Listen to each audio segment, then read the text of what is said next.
माघ कृष्ण चतुर्थी अथवा सकट चौथ व्रत करने की विधि तथा व्रत कथा।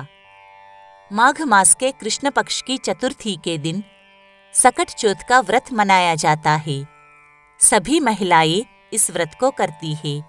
यह व्रत संकट विनायक गणेश जी के निमित्त किया जाता है। कुछ क्षेत्रों में इसे वक्रतुंडी चतुर्थी, माही चौथ अथवा तिलकुट्टा चौथ भी कहा जाता है। आज के दिन संकट मोचन गणेश जी, गौरी और चंद्रमा की पूजा की जाती है। एक पटरे पर मिट्टी की डली को गणेश जी के रूप में रखकर उनकी पूजा की जाती है और कहानी सुनने के बाद लोटे में भरा जल चंद्रदेव को चढ़ाने के बाद व्रत खोला जाता है। रात्रि को चंद्रमा पर जल चढ़ाने के बाद ही महिलाएं भोजन करती है। पूरे दिन पानी भी नहीं पीती। सकट चौथ का व्रत एक त्योहार के रूप में मनाया जाता है।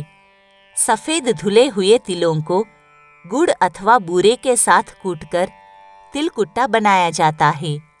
तिल के लड्डू जिस प्रकार मकर संक्रांति के अनिवार्य अंग है, उसी प्रकार तिलकुट्टा इस चौथ का सबसे प्रमुख उपादान है।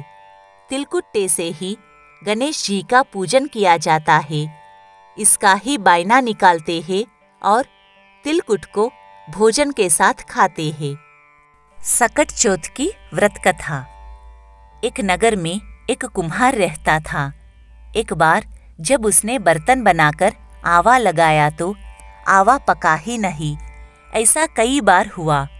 वह कुम्हार आवे में बर्तन रखता परंतु आवा न पकता। हार कर वह कुम्हार राजा के पास गया और प्रार्थना करने लगा। राजा ने राज पंडित को बुलाकर कारण पूछा।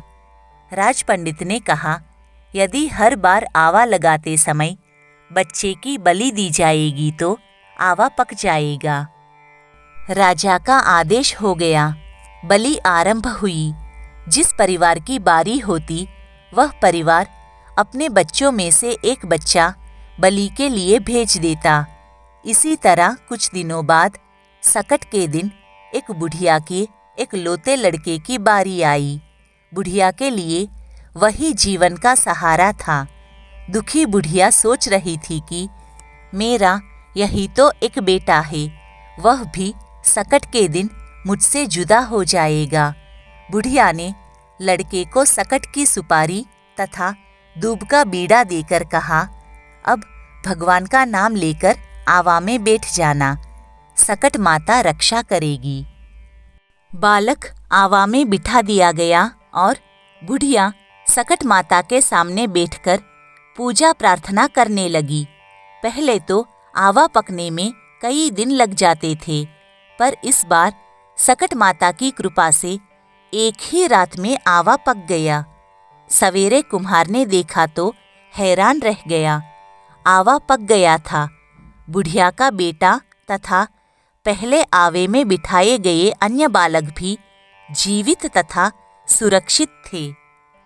नगरवासियों ने सकट की महिमा स्वीकार की तथा लड़के को भी धन्य माना।